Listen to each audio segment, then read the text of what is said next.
High up on the Iranian plateau, where jagged mountains cut into the horizon and deserts stretch endlessly beneath the sun, the story of Persia begins. It is a land of extremes, snow-capped peaks that glisten like watchtowers of the gods, and arid plains where rivers flow like lifelines through the dust.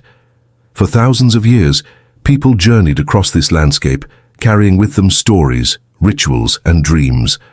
Out of these lands, wild, beautiful, and untamed, would rise one of the greatest civilizations the world has ever known. But before Persia was an empire of kings, it was a world of myths. And as you drift into the stillness of evening, let us step into those myths, where gods, heroes, and ancient fires gave shape to the soul of a people. The great epic of Persia is told in the Shahnameh, the Book of Kings, written much later but echoing voices that were already old when empires were young. In its verses, the universe is born not from silence, but from struggle. There is always a battle between light and darkness, order and chaos. Heroes rise to defend truth Asha against the deceitful shadow of Druj. This duality between truth and lie would define Persian thought for millennia. Among the tales is the story of Jamshid, a king of ancient times who brought civilization to his people. He taught them how to weave, how to build homes, how to craft weapons and jewelry. For a time his reign was golden, an age of peace and prosperity. But pride crept into Jamshid's heart, and he claimed divinity for himself. The gods withdrew their favor, and darkness rose in the form of Zahak, a monstrous ruler with serpents growing from his shoulders. For 1,000 years Zahak's tyranny spread, until a hero named Feridun rose with the people's strength and cast him down. This story, told around fires and passed from mouth to ear, was not simply legend. It was a reflection of a truth the Persians knew deeply, that kingship is a sacred trust, granted only so long as the ruler walks in harmony with justice and the gods. A king may bring light, but if arrogance blinds him, darkness will follow. And then there is the story of Rostam, the greatest of Persian heroes.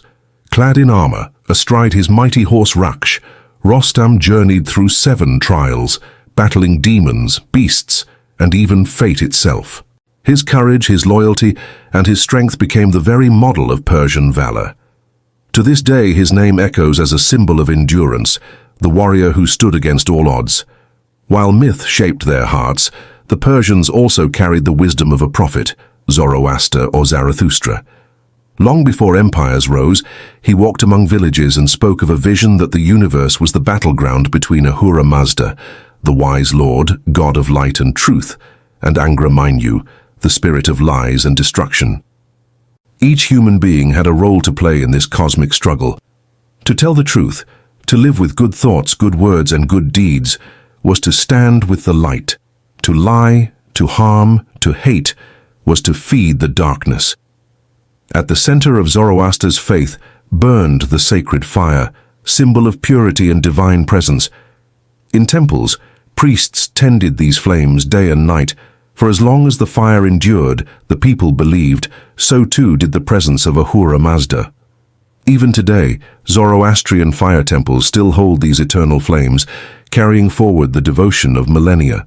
As nomadic tribes of the Indo-Iranians settled the plateau, these stories and beliefs fused into identity. They saw the world not only as land and sky, but as a stage where divine drama unfolded. Every sunrise was light triumphing over darkness. Every harvest was a gift of order won against chaos. They were not yet Persians as history would know them, but the seeds of Persia were already there, planted in myth, nurtured by ritual, and watched over by the gods. Imagine for a moment a small community upon the plateau in the earliest days. The stars blaze above in the cold night sky, clearer than any you have ever seen. Families gather around a fire, its flames dancing, its sparks lifting toward the heavens. An elder begins to recite the tale of Jamshid, the tyranny of Zahak, the valor of Rostam. Children lean close, their eyes wide, as the firelight flickers against the stone walls. In that moment, history and myth are one. The people know who they are and who they must strive to be. It was from this mixture of myth, faith, and survival that the Persian identity was born. The mountains taught resilience, the deserts taught patience, The stories taught truth, justice, and the eternal struggle to defend light against darkness.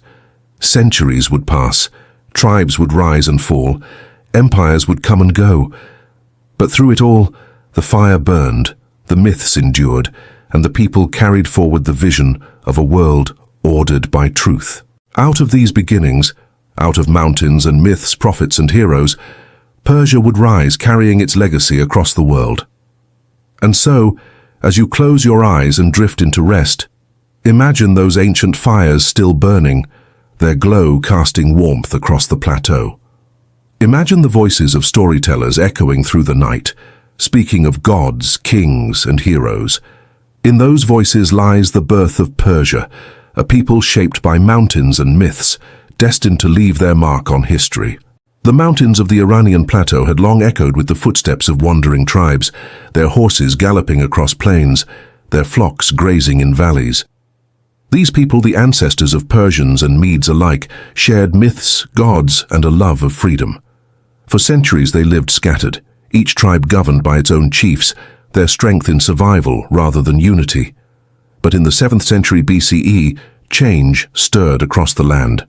From the scattered villages and rugged hills, the Medes began to rise. The Medes were not the first to dream of empire. To the west, the mighty Assyrians ruled with iron fists from their capitals at Nineveh and Asher. Their armies marched like storms, leaving conquered cities in ruin, their captives carried away in chains.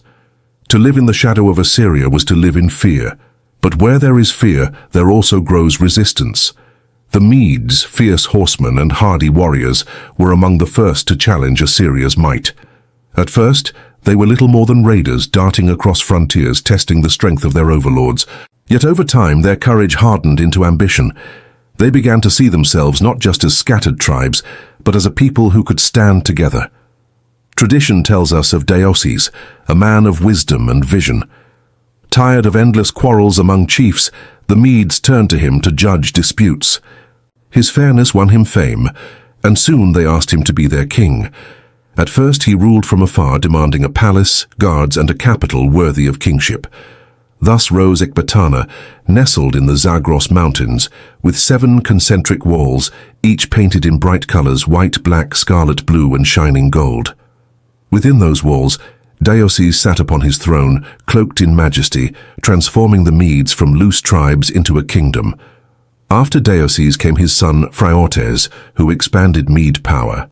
He united Persians and other Iranian peoples under his banner, forging alliances that stretched across the plateau. But it was under Cyaxares, Phraortes' son, that the Medes reached true greatness.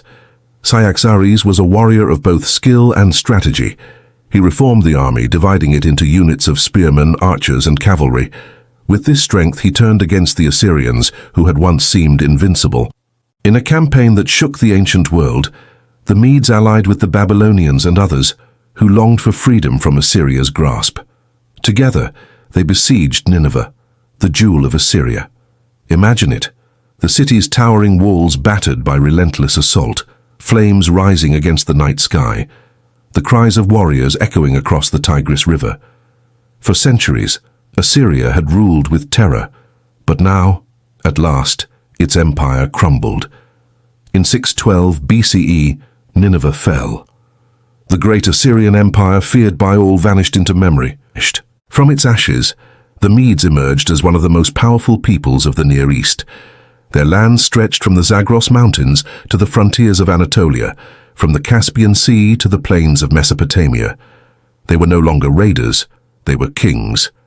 In their courts, Persian chiefs stood side by side with Mede lords, their destinies now bound together. Though the Persians were still a smaller people, their loyalty and their shared heritage with the Medes made them valuable allies. It was here in this union that the seeds were sown for an even greater empire to come. But the Medes, for all their power, were not immortal. Like all kingdoms, they faced rivalries within and challenges without. The Babylonians, once allies, grew wary. The Scythians swept down from the steppes, fierce horsemen who raided and plundered. For decades, the Medes had to defend their hard-won lands from all directions. Still, for nearly a century, they stood strong, their capital at Ecbatana gleaming in the mountains. their kings claiming dominion over vast lands. The world that once trembled before Assyria now looked upon the Medes with respect and sometimes with fear. As you close your eyes, imagine the city of Ecbatana at sunset. Its 7 walls, painted in dazzling hues, catch the fading light.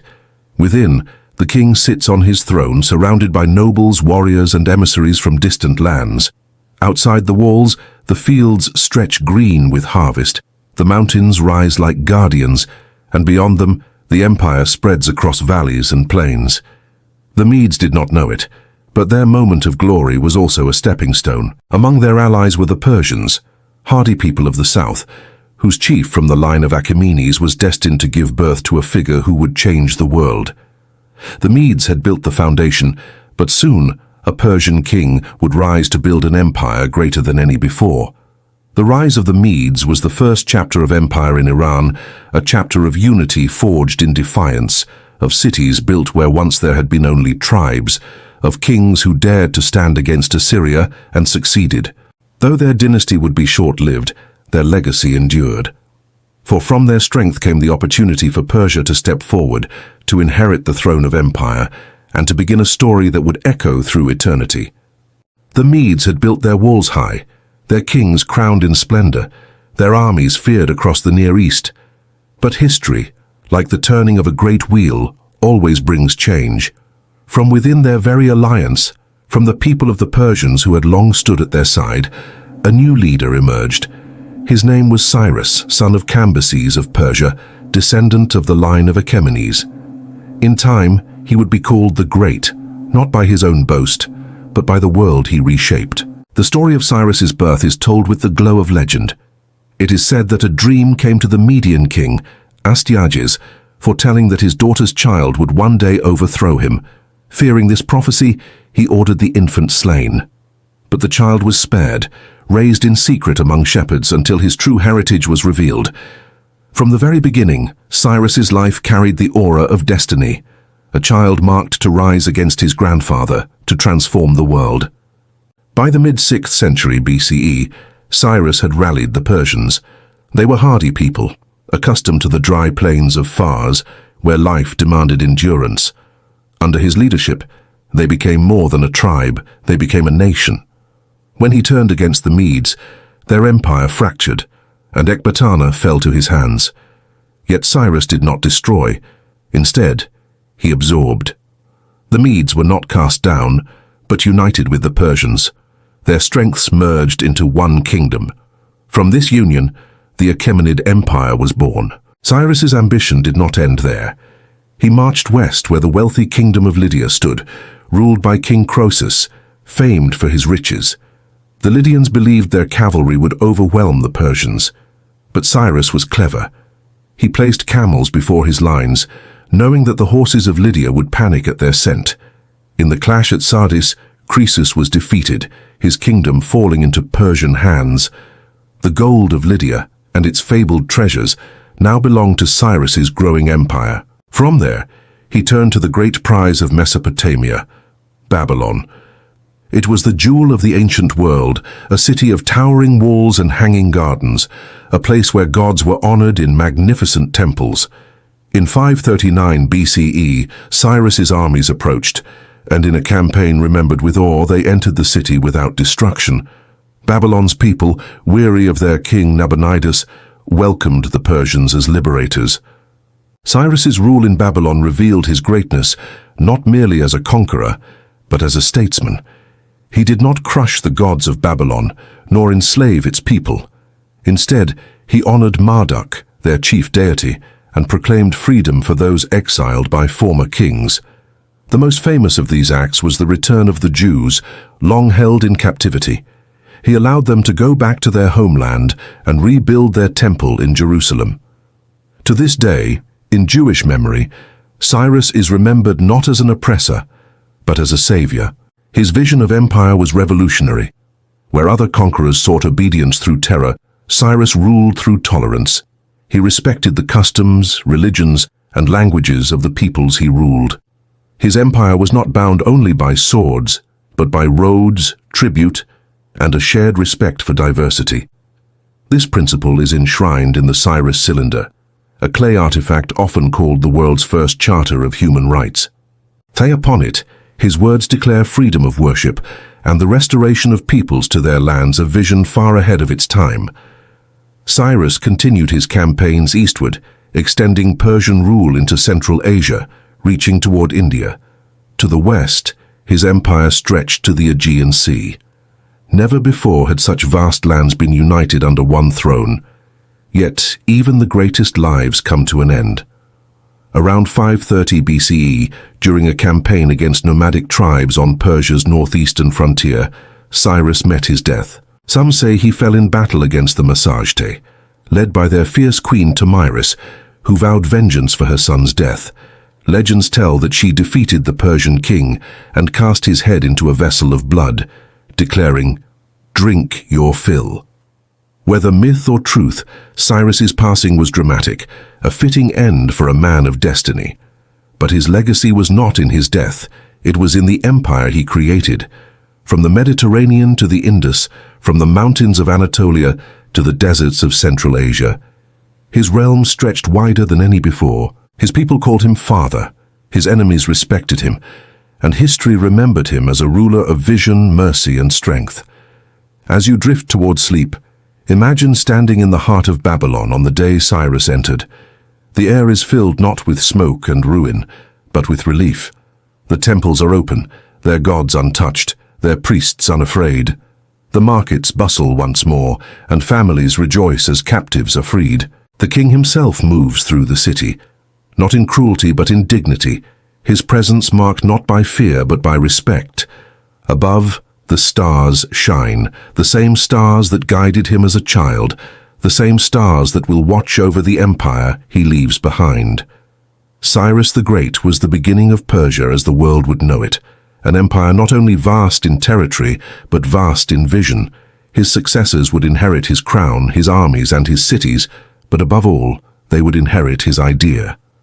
The idea that a ruler could hold together many peoples, not by erasing their differences, but by weaving them into a greater whole.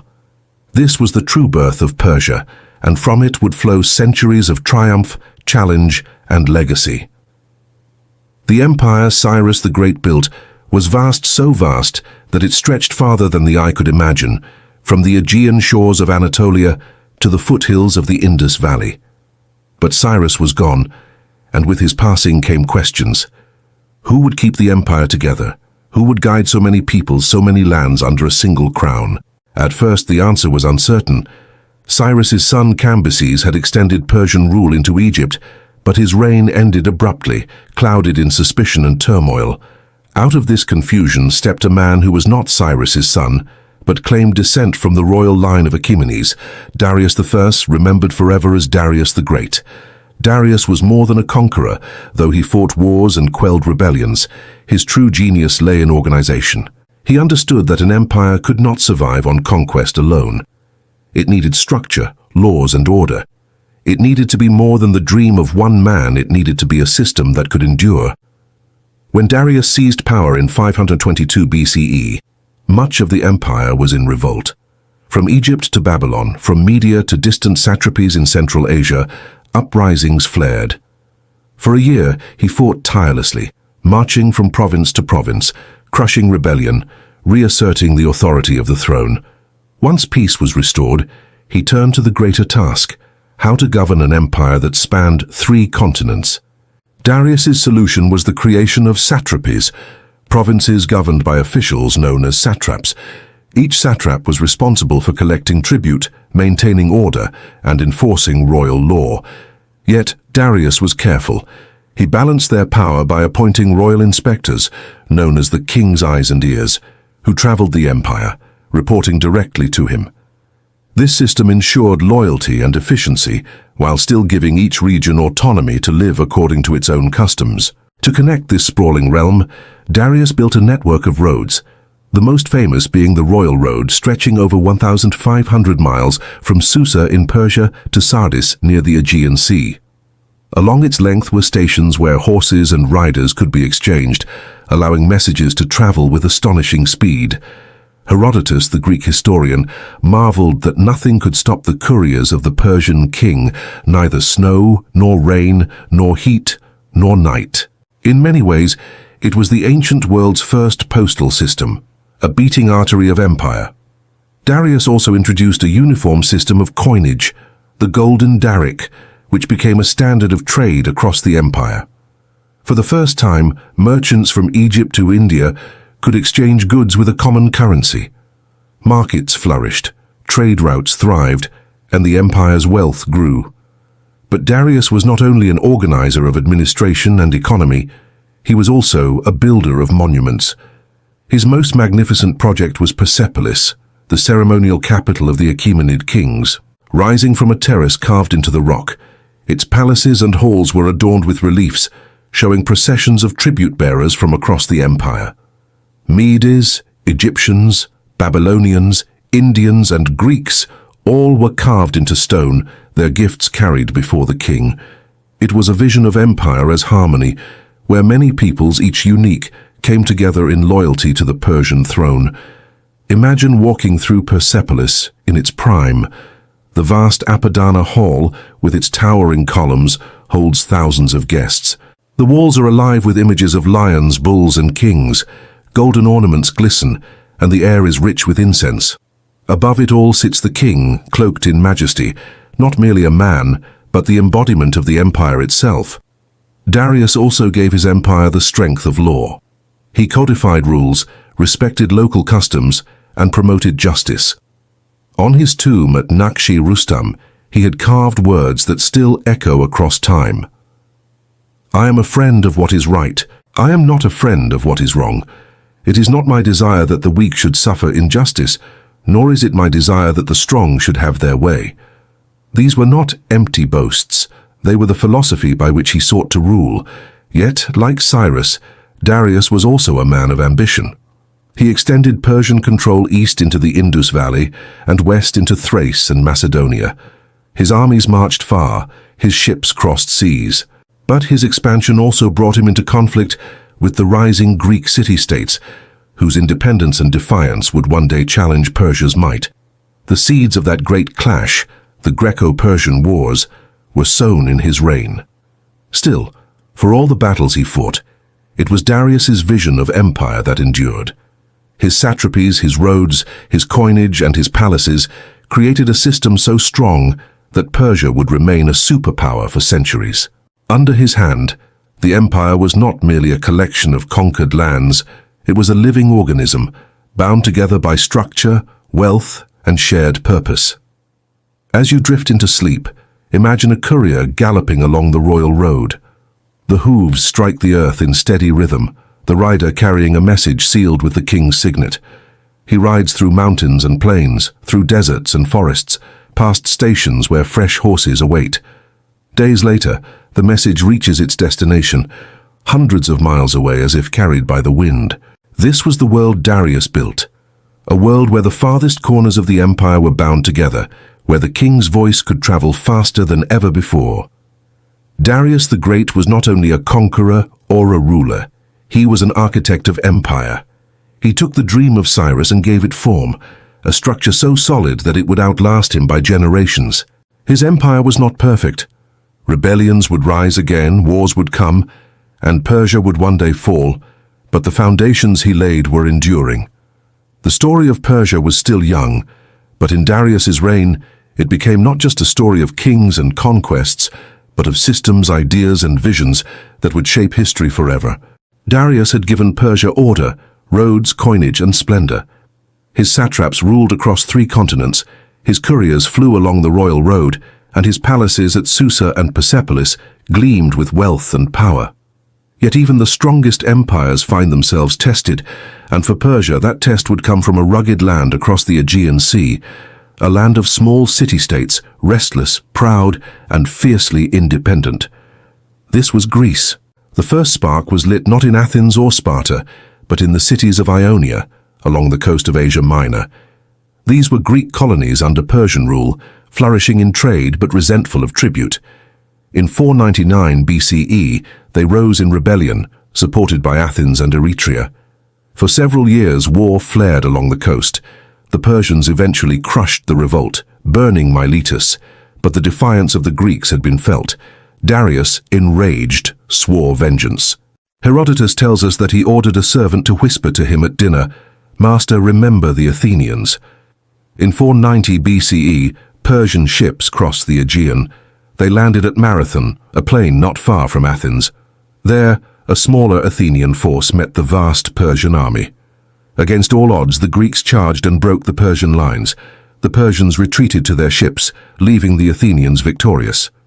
It was a shock to the world. The mightiest empire had been checked by a tiny city-state. The legend of the runner who carried the news of victory back to Athens gave Marathon its place in memory. But for Persia, it was a wound to pride. Darius prepared to march again, but his death in 486 BCE left the task to his son, Xerxes III. Xerxes inherited not only the throne, but also his father's vow to punish Greece. For years he gathered men, ships, and supplies. The scale of his preparations became the stuff of legend. Bridges of boats across the Hellespont, canals carved through Athos, an army so vast that, as the Greeks claimed, it drank rivers dry. Whether these numbers were exaggerated or not, the intent was clear. Xerxes would bring the full weight of Persia against the Greek world. In 480 BCE, his forces descended upon Greece. At Thermopylae, a narrow pass between mountains and sea, a small band of Greeks stood in defiance, led by King Leonidas of Sparta. For days they held back the Persian tide, their courage remembered in the phrase, "Come and take them." At last, betrayed and surrounded, they fell, but their sacrifice echoed like thunder. Thermopylae was not a Persian defeat, yet it became a symbol that no empire could erase. From there, the Persians marched into Athens itself. The city was abandoned, its people fleeing to nearby islands, and the Persians burned the Acropolis. Xerxes had his revenge, yet the war was not done. At Salamis, the Athenian navy lured the Persians into narrow straits. The massive Persian fleet, too large for the confined waters, was outmaneuvered.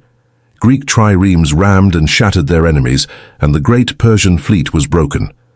The following year at Plataea, Persian forces faced a united Greek army. Once more they were defeated, and with this final blow, Xerxes' dream of conquering Greece ended. The Persians withdrew, still holding Asia Minor, but the Greek heartlands remained free. For Persia, these wars were not the end of empire. Its vast lands and wealth endured, its kings still commanded from Egypt to India. Yet in the Greek memory, these wars became something larger, a clash between freedom and tyranny, east and west, the few against the many. The Persians were remembered not for their tolerance or their roads, but for their defeat at the hands of small but determined city-states. And yet, even in defeat, Persia left its mark. The wars had shown the Greeks the might of empire, the vastness of a world beyond their seas.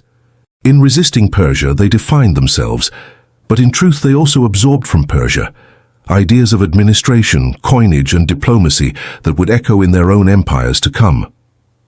As you drift into rest, imagine the pass of Thermopylae, quiet now, the sea lapping at the rocks, the mountains rising still. Long ago, men stood here, holding their ground against a tide greater than themselves. Imagine the straits of Salamis, where ships once clashed and splintered, the waters alive with fire and cries. Now the sea is calm, the stars reflected upon its surface. The wars are long over, the empires faded, but the echoes remain. For Persia, the clash with the Greeks was both wound and legacy. It showed that even the greatest power could be challenged.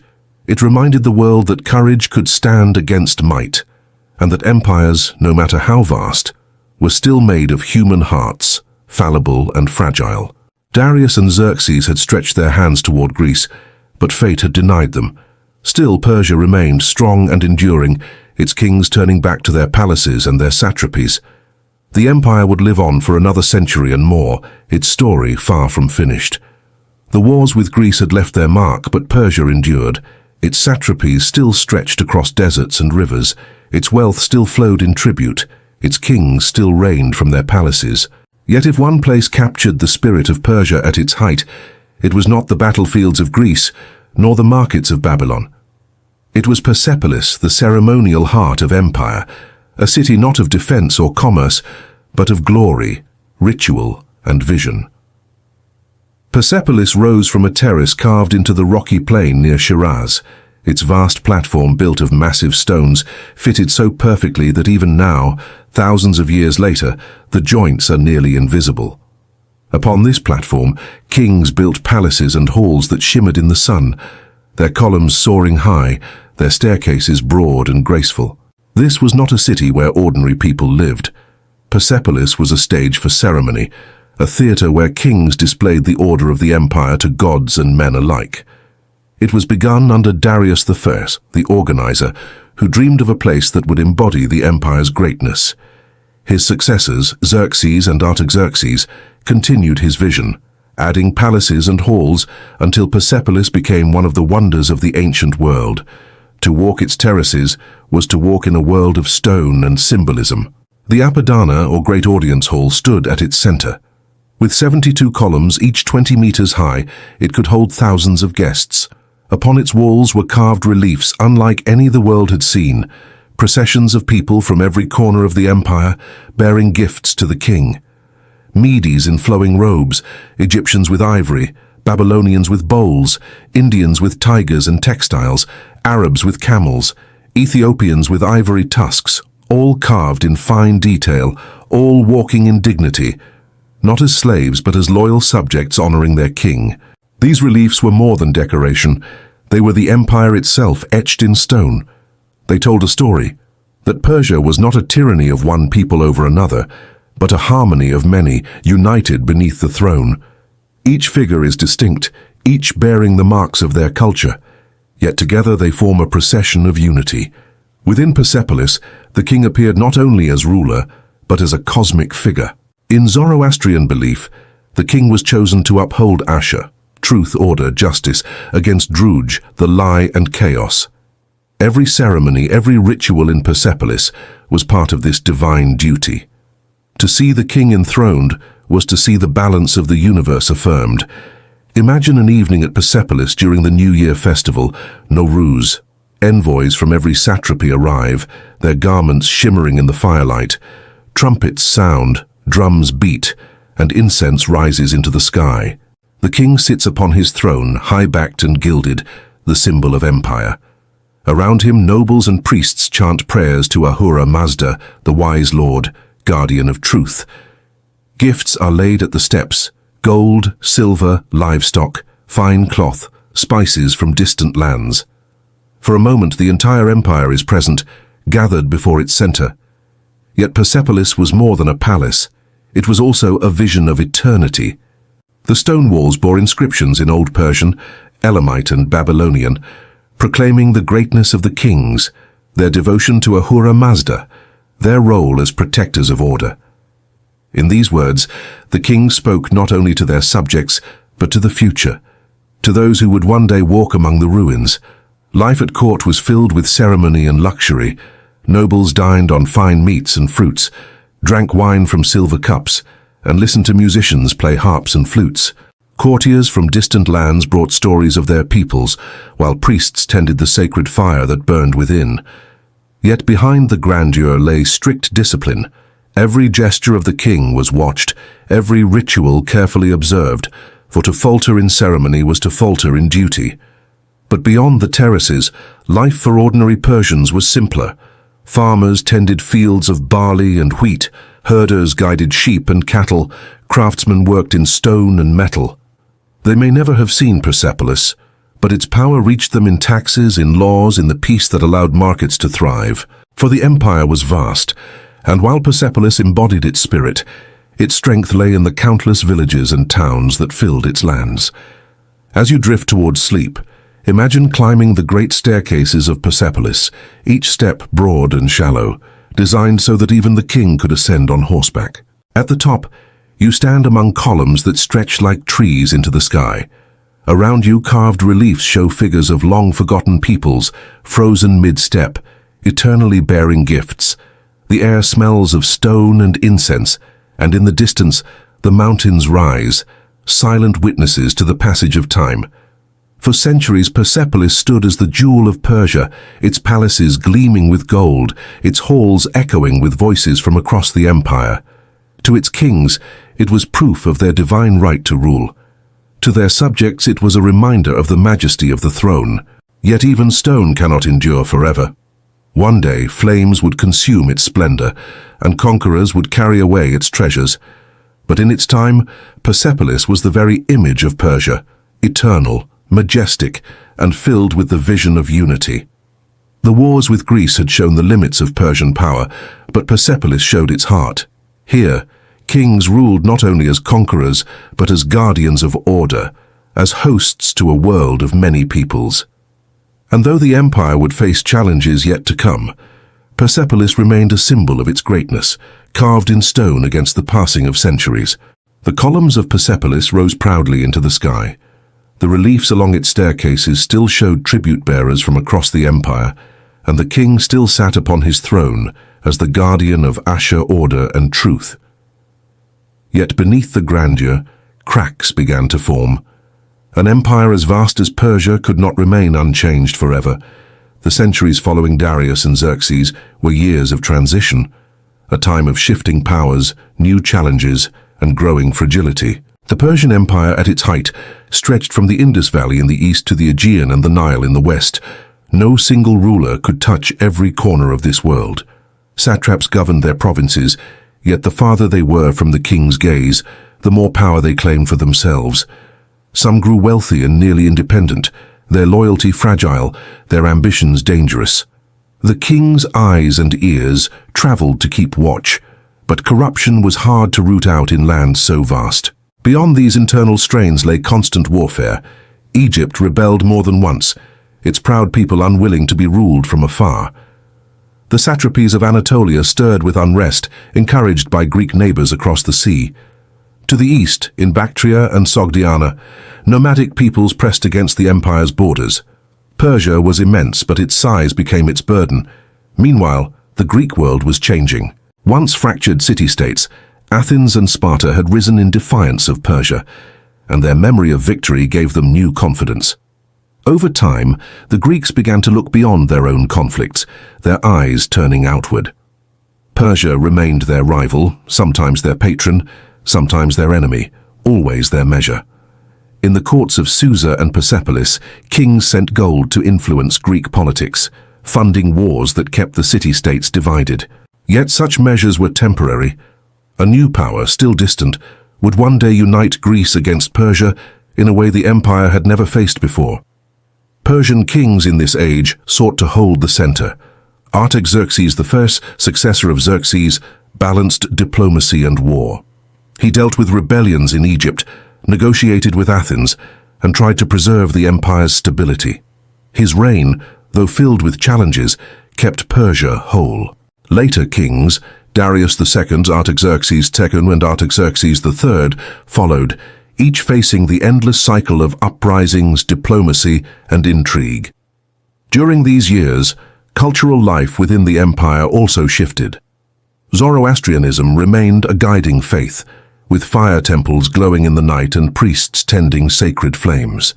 Yet the empire was vast and diverse.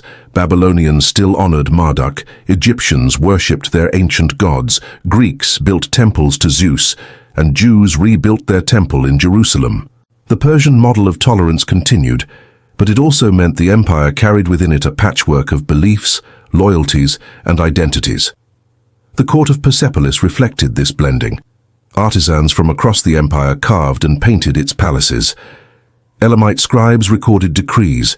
Greek mercenaries stood in Persian armies fighting for kings they once opposed. The empire was no longer only Persian. It was a tapestry of many peoples woven together. This was its strength, but also its fragility. For if the threads were pulled too tightly, they might unravel. Imagine for a moment the empire in these years. In Egypt, farmers till fields beside the Nile, their temples still rising under the desert sun. In Babylon, priests climbed ziggurats to watch the stars, their wisdom older than Persia itself. In Anatolia, Greek merchants trade in bustling markets, their ships crossing seas heavy with goods. In the east, riders on swift horses patrol the steppe, guarding against raids. All of this is Persia. Yet from the throne in Persepolis, it must have seemed a world difficult to hold in a single hand. The king still celebrated Nowruz, the new year, with splendor. Envoys still arrived with gifts, and Persepolis still gleamed. But whispers grew louder. Whispers of satraps too independent, of provinces too restless, of enemies abroad growing stronger. As you close your eyes, picture Persepolis at twilight during this age of transition. The sun sinks behind the mountains, and the reliefs of tribute-bearers cast long shadows across the stone. The sacred fire burns, steady but small against the gathering dark. The empire still stands vast and glorious, but the air carries a weight, the sense that change is approaching, that the order so carefully built is beginning to strain.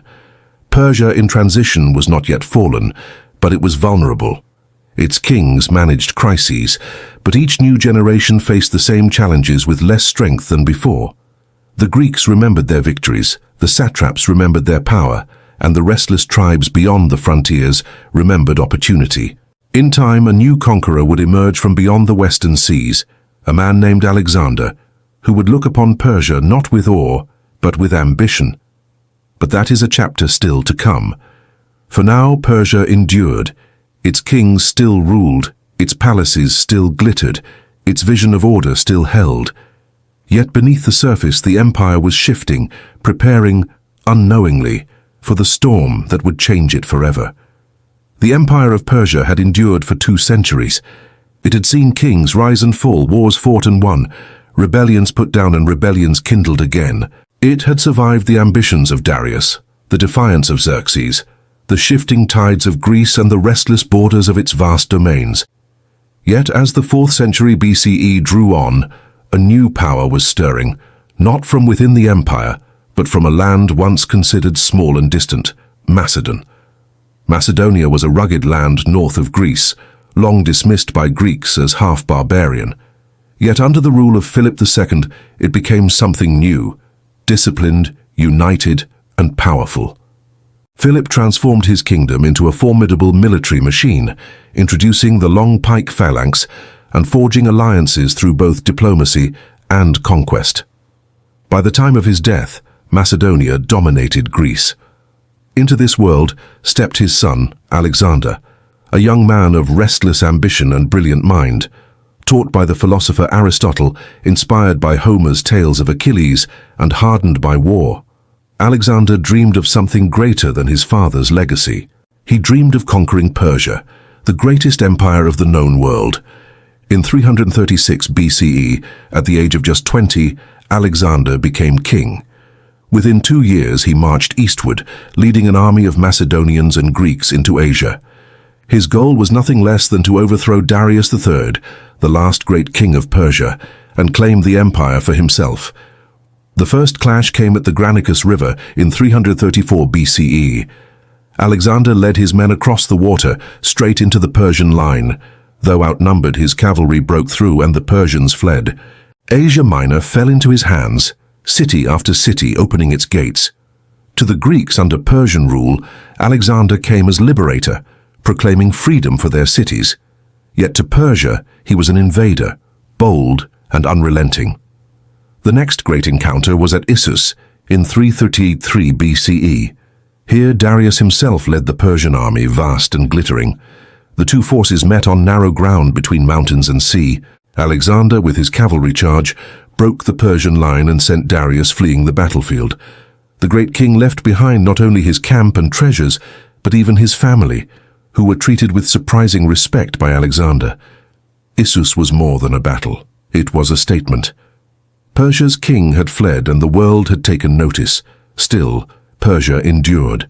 Darius retreated eastward, raising new armies, calling on the strength of his satrapies. Meanwhile, Alexander marched south.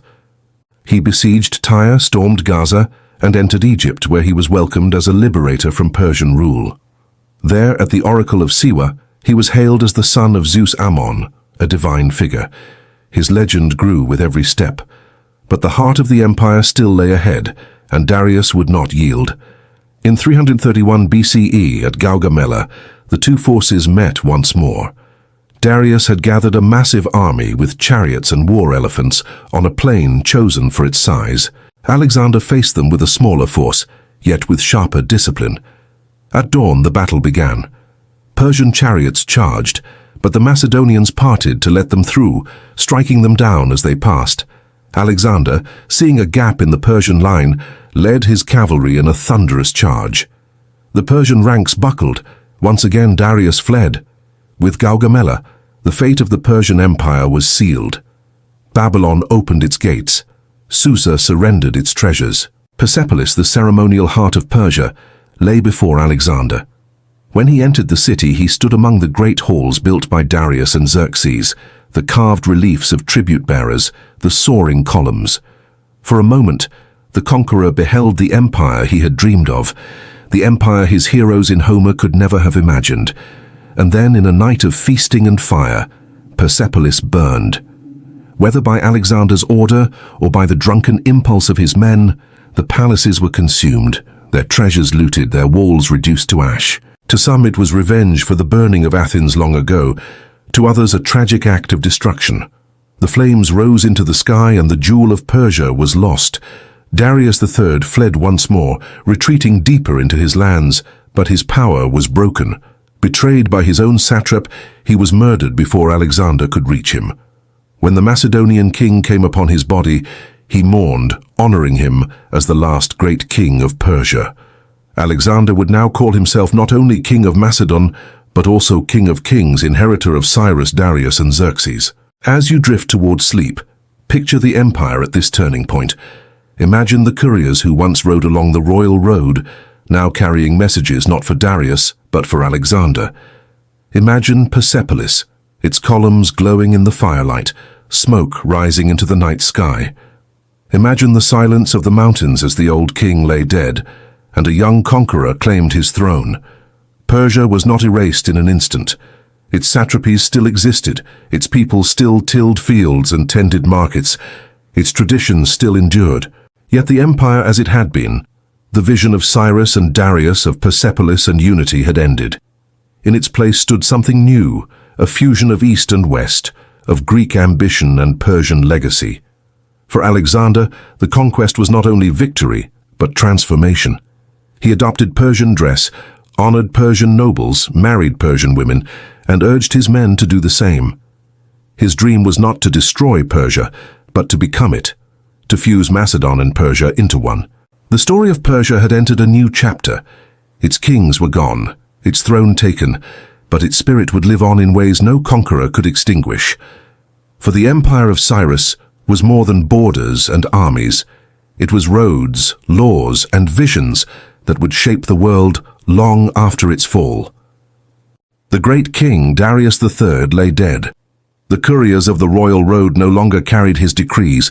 The sacred fires of Persepolis smoldered in ruins. In his place stood a new ruler, not born of Persia, but of Macedonia, Alexander the Great. With him, the Persian Empire entered a strange new chapter, neither wholly conquered nor wholly preserved, but reshaped into something in between. When Alexander proclaimed himself King of Kings, it was more than a title. He sought not merely to replace Persia's rulers, but to inherit their vision. The Macedonian conqueror had defeated Persia in battle, but he admired its grandeur. He walked the halls of Susa and Babylon and saw not only spoils but systems, satrapies, roads, coinage, traditions of kingship. These he kept. The empire did not vanish with Darius, it transformed, its structures serving a new master. Alexander's policy was one of fusion. He donned Persian robes, sat upon a Persian throne, and held court in the manner of the Achaemenids. He retained Persian officials in their satrapies, mixing them with Macedonian governors. He encouraged his soldiers to take Persian wives, and he himself married Roxana, a noblewoman from Bactria. Later, he arranged mass weddings at Susa, uniting his generals with Persian brides in a ceremony meant to symbolize the joining of two worlds. To some of his Macedonian followers, this was unsettling. They had marched east to conquer, not to adopt foreign ways. Yet to Alexander, it was essential. He dreamed not of ruling Persia as an outsider, but of creating a new order, where East and West became one. Life under Alexander's rule carried both continuity and change. The satrapies still functioned, tribute still flowed, and roads still pulsed with trade. Farmers in Mesopotamia, artisans in Susa, and priests in Zoroastrian fire temples continued their daily lives much as before. Yet Greek culture began to flow eastward. Greek became the language of administration in many places. Greek art and architecture mingled with Persian styles, and Greek soldiers settled in new colonies. Imagine Babylon at this time, the jewel of Alexander's empire. The city, already ancient, now thrummed with new life. Macedonian officers walked its streets alongside Persian nobles. Greek philosophers discussed with Babylonian astrologers. Markets overflowed with goods from Greece, India, and beyond. It was a place where worlds met, a living symbol of Alexander's dream. But Alexander himself was restless. Persia was only the beginning. He pressed further east into Bactria, Sogdiana, and India, always chasing horizons. His soldiers, weary and far from home, longed for rest. But their king was insatiable. In his vision, Persia was not the end of conquest, but the foundation of something greater, a universal empire. Yet empires, like men, are mortal. In 323 BCE, at the age of 32, Alexander fell ill in Babylon and died. The conqueror who had carried Homer's Iliad on campaign, who had dreamed of uniting worlds, was gone in an instant. His empire, vast but fragile, had no clear successor. His generals, the Diadochi, divided it among themselves, and Persia became part of a new order, the Hellenistic world. In this world, Persia did not vanish. Instead, it became the heart of the Seleucid Empire, ruled by one of Alexander's generals, Seleucus. Greek influence deepened. New cities were founded with Greek theaters and gymnasia. Coins bore Greek inscriptions, and temples rose in hybrid styles. Yet Persian traditions remained strong. Zoroastrian priests still tended their fires. Persian nobles still held power in satrapies, and the memory of the great kings lingered. This blending gave rise to a rich, complex culture. Greek sculpture met Persian motifs. Greek philosophy encountered Zoroastrian thought. Markets saw goods from as far west as Italy and as far east as India, flowing along routes that Persia had long sustained. The empire that Alexander had reshaped became a crossroads of civilizations. Still, the Persian people did not forget. Beneath the Greek veneer, their identity endured. In villages, farmers still told stories of Cyrus the Great, of Darius, of the kings who had ruled with justice. In temples, prayers still rose to Ahura Mazda. In time, new dynasties, Parthians, then Sassanids, would rise from this soil, reclaiming Persia for itself. As you close your eyes, imagine walking through one of the new cities of the Hellenistic East. Columns rise in Greek style, yet carved with Persian symbols. Markets buzz with many tongues, Greek, Aramaic, Old Persian. A Zoroastrian fire burns in one quarter, while in another Greek poets recite verses to eager crowds. Above it all, the stars shine as they always have, the same stars Cyrus once saw, the same stars under which Alexander dreamed.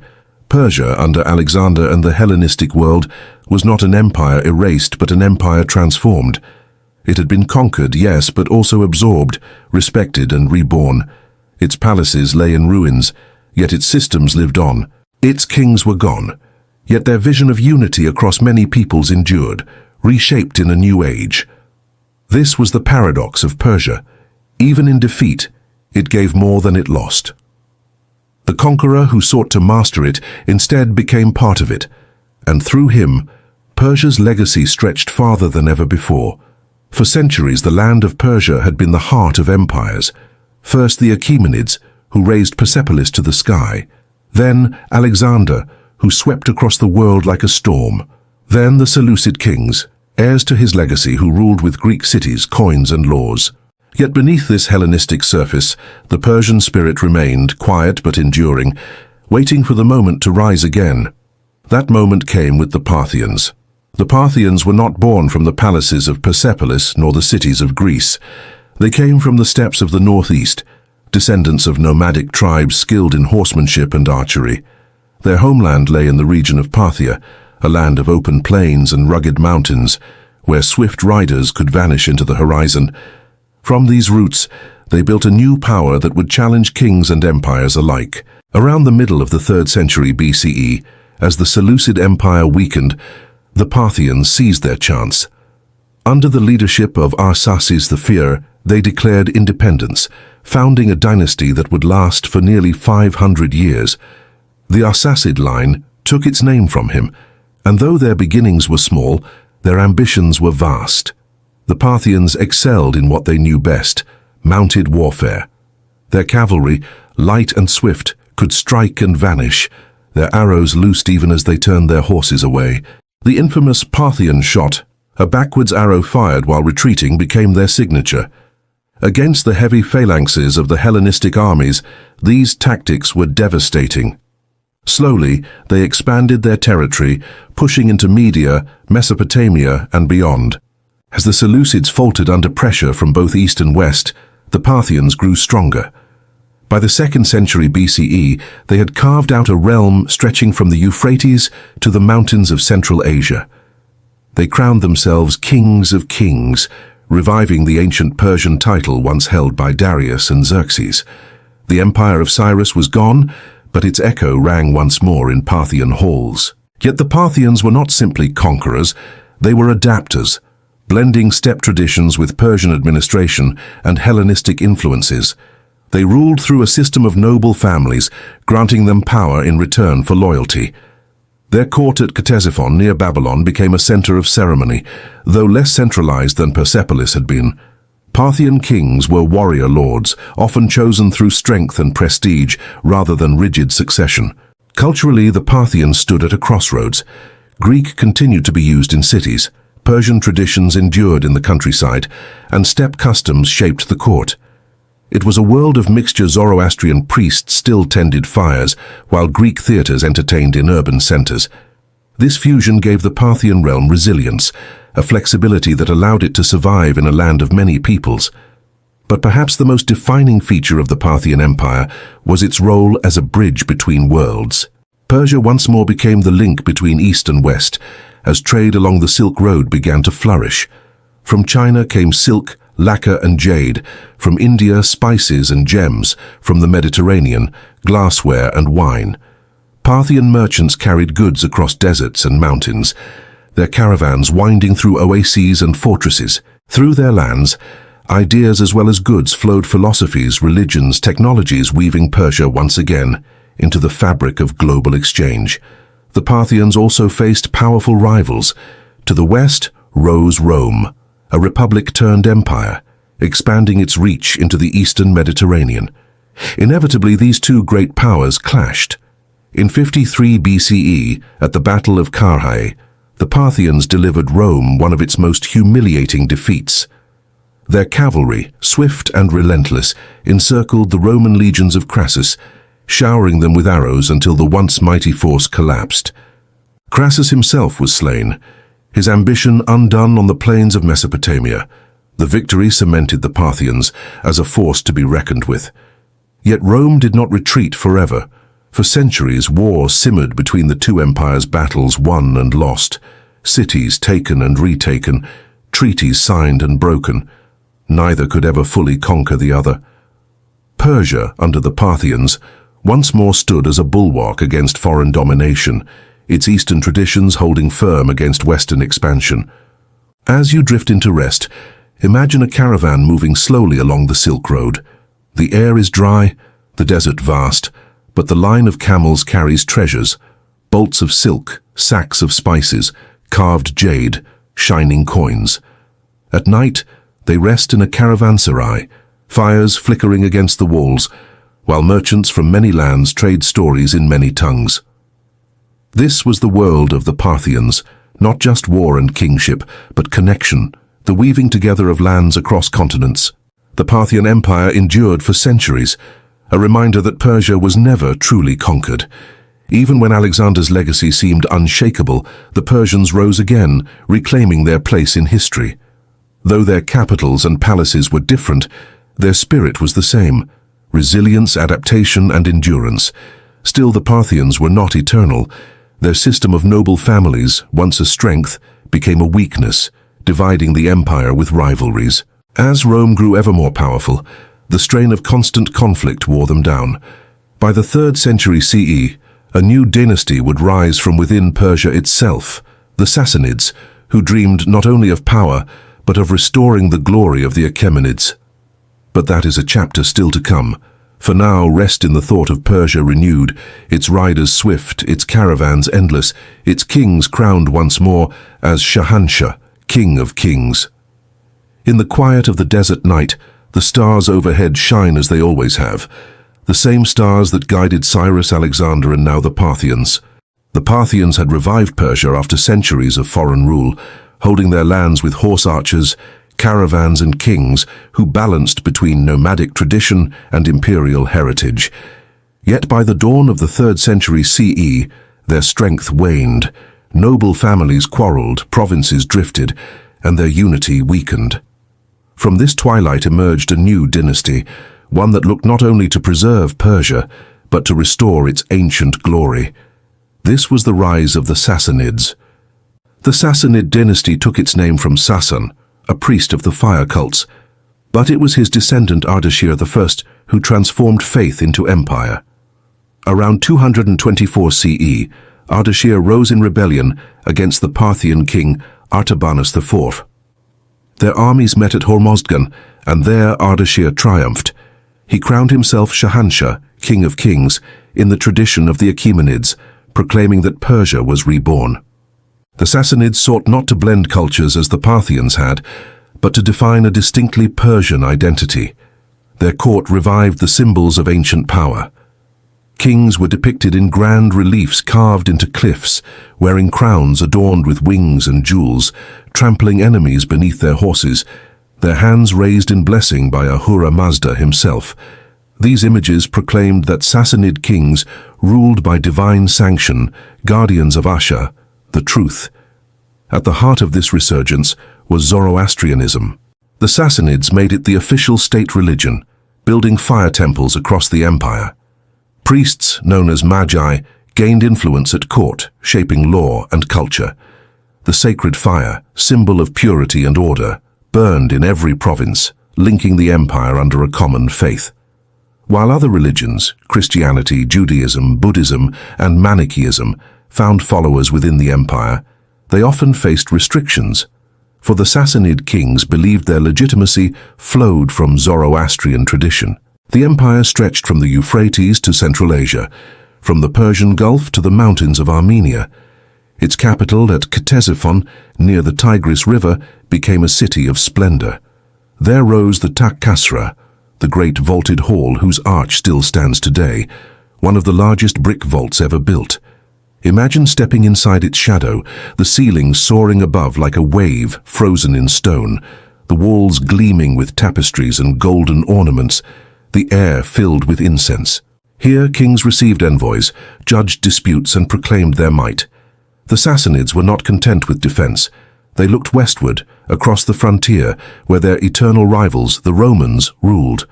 For centuries, Persia and Rome had clashed, testing each other's strength. Now under the Sassanids, these wars grew fiercer.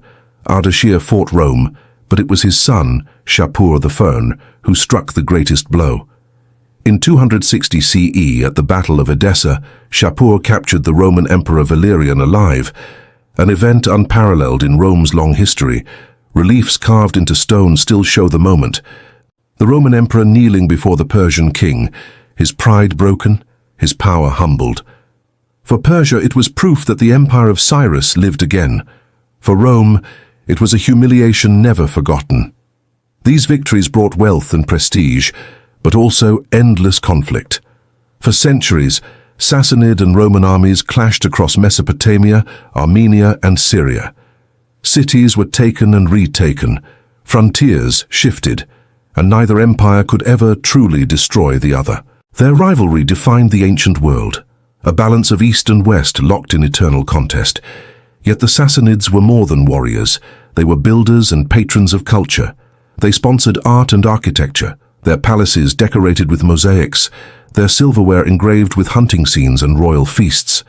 Scholars translated Greek, Indian, and Syriac texts into Middle Persian, preserving knowledge that would one day pass to the Islamic world. Physicians at the Academy of Gundashapur studied medicine from many lands, blending traditions into new systems of healing. The Sassanid economy thrived on trade. The Silk Road, which had sustained the Parthians, continued under their watch. Persian merchants carried silk from China, spices from India, glassware from Rome, and pearls from the Gulf. The empire was not only a military rival to Rome, but also its economic competitor, controlling routes that fed wealth into the Mediterranean. Still, life in the empire was not all grandeur. Farmers worked fields of wheat and barley, herders drove flocks across plains, and craftsmen shaped clay and metal. Villages clustered around fire temples, their daily rhythms tied to the cycles of prayer and ritual. In bustling cities, merchants haggled in markets where many tongues were spoken: Persian, Aramaic, Greek, Syriac, Armenian. Persia was diverse, yet under the Sassanids, it carried a stronger sense of shared identity than it had in centuries. As you drift towards sleep, picture the empire at its height. The fire temple's sacred flame flickers against the night, its light steady and eternal. In Ctesiphon, the Tak-Kasra looms like a mountain of brick, while the Tigris glimmers nearby. In distant provinces, caravans move under the stars, their camels heavy with goods, their bells ringing softly. Across the frontier, Roman legions march, their standards gleaming in the sun, but Persia stands ready, its kings crowned, its priests chanting prayers to Ahura Mazda. The Sassanids had revived the dream of empire. They were heirs to Cyrus and Darius, guardians of Zoroastrian faith, rivals to Rome, and lords of trade that spanned continents. Yet even their strength would one day be tested. New faiths would rise, new armies would march, and the eternal flame would face its greatest trial. For now, though, Persia had risen once more, proud and unbroken, its kings watching over their realm, its temples burning with sacred fire, its name echoing across the world. The Sassanid Empire stood for over 4 centuries, its kings proud, its temples alight with fire, its armies clashing with Rome and Byzantium in endless rivalry. From Ctesiphon's mighty halls, the Shahanshahs proclaimed themselves guardians of Asha, defenders of truth and order. For a time it seemed Persia would endure forever, as it had through Cyrus, Darius, and countless dynasties. Yet even the strongest empires cannot hold back the turning of the world. By the 7th century, a new force was stirring beyond the deserts of Arabia, a force that would reshape not only Persia but all of history. In the oases of Arabia, among traders and tribes, a new faith arose: Islam. Its prophet Muhammad proclaimed the oneness of God, calling for justice, charity, and unity. When he died in 632 CE, his followers carried his message outward, not only as words but with armies. United in faith and purpose, the Arabs expanded rapidly, their banners sweeping across the sands. The Sassanid Empire, once mighty, was weary. Centuries of war with Byzantium had drained its strength. Heavy taxes burdened its people, noble families vied for power, and the throne itself was unstable. In the decades before the Arab conquests, kings rose and fell in rapid succession, palace intrigues weakening the crown. The sacred fire still burned, but its guardians were divided. The clash came swiftly. At Qadisiyah in 636 CE, Persian and Arab armies faced each other on the plains of Mesopotamia. For days the battle raged, elephants and cavalry thundering across the field, arrows filling the air. Yet in the chaos, the Arabs gained the advantage. The Persian army broke and the road to Ctesiphon lay open. Soon the capital fell, its treasures carried away, its great halls abandoned. Still, Persia did not yield easily. At Nahavand in 642, the last great Persian force gathered, determined to turn back the tide. But once more the Arabs prevailed. The Sassanid king Yazdegerd III fled eastward, wandering from province to province seeking allies. None could restore his power. At last, betrayed and slain, he died in obscurity, the last king of kings. With his death, the Sassanid dynasty ended, and with it more than 1,000 years of ancient Persian empires. The sacred fire temples dimmed, the great palaces fell into silence, and the old gods gave way to the call to prayer. Islam spread across Persia, weaving its people into a new world, a new faith, a new civilization. Yet Persia did not vanish. Its spirit, too deep and too old, endured. Persian scholars embraced Islam and helped shape its golden age. They preserved the wisdom of Greece, India, and their own traditions, translating texts, advancing science, poetry, and philosophy. Persian poets like Ferdowsi, centuries later, would write of kings long past, of Cyrus, Darius, and Rustam, keeping memory alive in verse. The Persian language itself blossomed anew, becoming a vessel for culture, faith, and art. As you drift toward rest, imagine Persia in these years of transformation. The fire temple still flickers in a mountain village, though few come to tend it. A mosque rises in a city square, its minaret calling the faithful to prayer. Farmers still work their fields, merchants still cross deserts with camels, children still play in courtyards beneath the same stars that once shone over Persepolis. The names change, the faiths shift, but the land endures, carrying its story forward. The fall of the Sassanids was not the end, but a turning. Persia became part of the Islamic world, yet gave as much as it received. Its art, its learning, its spirit of empire infused the new civilization, shaping Islam just as Islam reshaped Persia. The story of Cyrus and Darius, of Persepolis and Ctesiphon, of Zoroastrian fire and royal crowns, did not fade. It transformed, carried forward in memory, in culture, in the quiet persistence of a people who had seen empires rise and fall before. So ends the tale of ancient Persia, a tale of kings and conquerors, of roads and palaces, of faith and fire. From the myths of Achaemenid to the fall of Yazdegerd, it is a story both glorious and tragic, filled with victories and defeats, endurance and change. And though the empires crumbled, Persia itself lived on, reborn in new forms, its legacy echoing still in law, poetry, architecture, and spirit.